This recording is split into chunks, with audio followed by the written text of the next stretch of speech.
예, 안녕하십니까. 정해법률사무소의 송윤 변호사입니다. 오늘은 의료소송과 관련해서 설명 의무에 대해서 주목할 만한 판결이 있어서 한번 검토를 해보고자 합니다. 얼마 전에 있었던 판결이고요. 2020다 2189 2호 사건입니다.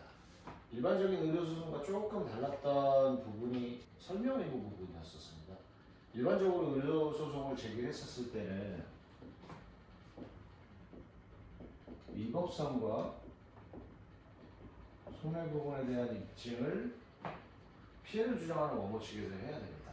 입증 책임이 조금 경감되는 부분은 있긴 합니다만 손해를 사는 기본 원칙상 환자 측, 유가족 측에서 의료상의 과실 부분과 그에 따른 손해를 주장을 하는데, 의료상의 과실 부분이라고 한다면은 업무상 과실입니다.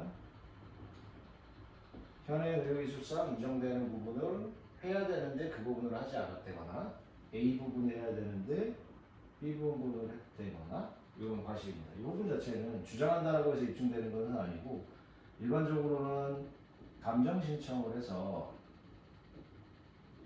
유산과의 과장급 이제 의사 선생님들이 감정인으로 법원에 지정이 돼서 그분들이 감정을 합니다.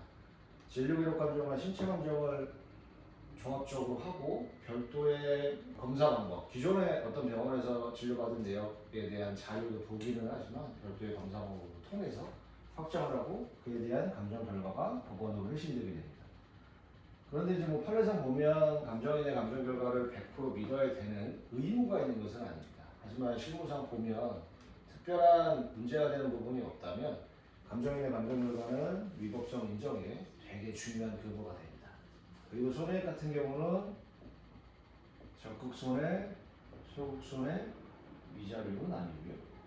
특히 소극 손해와 관련해서 노동력 상실률이 중요한데, 이 부분에 대해서 이 감정 신청을 했었을 때 노동력 상실률이 있냐, 그 퍼센테이지가 어느 정도냐, 향후 치료가 필요하냐, 필요하다라고 한다면 금액적으로 어느 정도 산정이 되는지에 대해서 판단하게 됩니다. 그런데 지금 오늘 살펴볼 판례는 2020다 2189 2호 사건은 이 위법성 인정과 관련해서 설명의무 부분에 대한 판단을 한 부분입니다.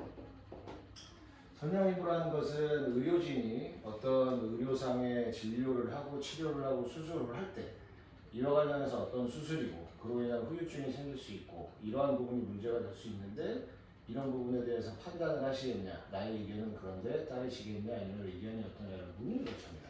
이 설명 의무가 인정이 되는 것은 진료계약상 당연한 의무입니다. 판례에서도 인정이 되고요.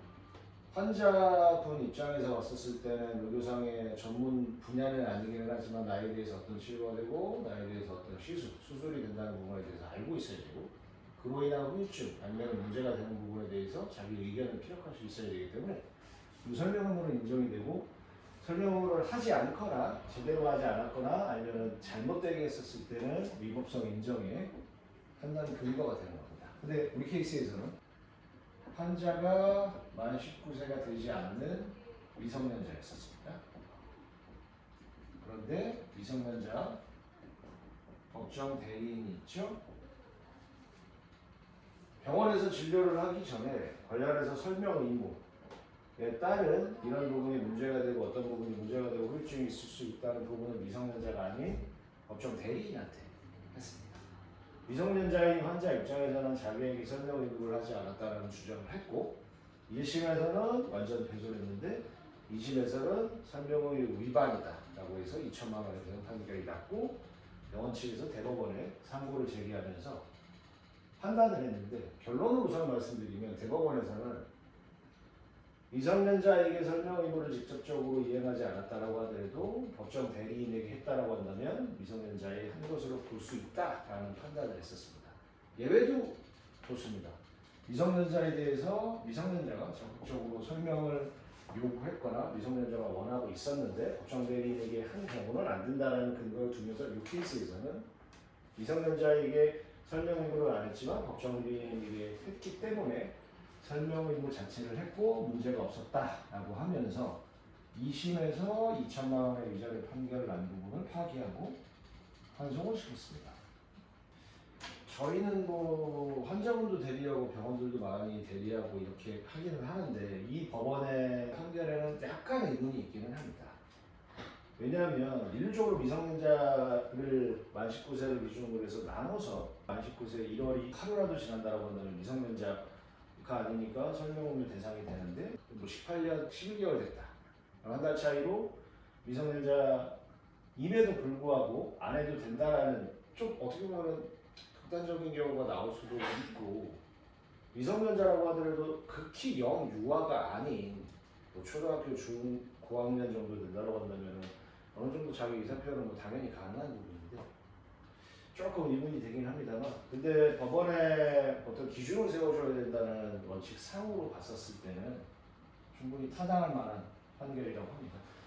왜냐하면 미성년자가 법정 대리인을 통해서 어떤 법률 행위를 할 수 있고 거기에 따라서 법적 보호를 받고 있는 것 자체는 미성년자가 아직 성년이 되지 않았다는 부분을 고려한 부분인 건데 미성년자가 직접적으로 법률 행위를 했었을 때 취소할 수 있게 민법 규정에도 남아 있고 대리인에 의해서 법률 행위를 할 수 있다라고 한 부분은 미성년자를 보호해야 된다는 내용이긴 한데 다만 실제로 법정 대리인에게 설명을 하면 미성년자에 대해서 당연히 숨길 것도 없죠. 그리고 법정 대리인이 관련해서 어떤 결정을 할 수 있는 권한 자체가 있는 상황이라서 약간 의문은 되긴 합니다만 이해를 할 만한 판결이라고 할 것입니다. 이런 경우라고 한다면 병원 입장에서는 이제 설명 의무에 대한 서류 작성 시 당연한 얘기지만 치료를 받는 환자, 미성년자의 경우 만 몇 세인지 거기에 대해서 표시를 해야 되고요. 법정 대리인은 뭐 아니면 홍보를 하고 관련해서 설명을 했었다라는 부분에 대해서 법정 대리인의 서명과 관련해서 인정하는 부분을 남겨놔야 되는데 아까 제가 의문을 가졌던 나이가 기준으로 해서 만 18세가 넘는 사람에게 설명을 안 한다는 부분이 뭐 소송이 걸릴 수도 있을 겁니다. 대법원 판결이기 때문에. 그래서 병원 입장에서는 주의한다라고 하면 미성년 아이라고 하더라도 어느 정도 의사표현이 가능하고 이해를 할 수 있는 나이라고 한다면 함께 해놓는 게 더 나을 것 같긴 합니다. 그래서 미성년자 환자의 그 서명과 날이 법정대에 있는 서명과 날이 같이 해놓는 게 훨씬 나을 것 같습니다. 어쨌든 이 의료소송과 관련해서 미성년자에 대한 설명 의무의 위법 부분에 대해서 대법원에 얼마 전 판결이 있어서 검토해 볼 만한 사안이어서 오늘은 소개를 했습니다. 다음 컨텐츠는 더 유익한 자료를 가지고 다시 찾아뵙도록 하겠습니다.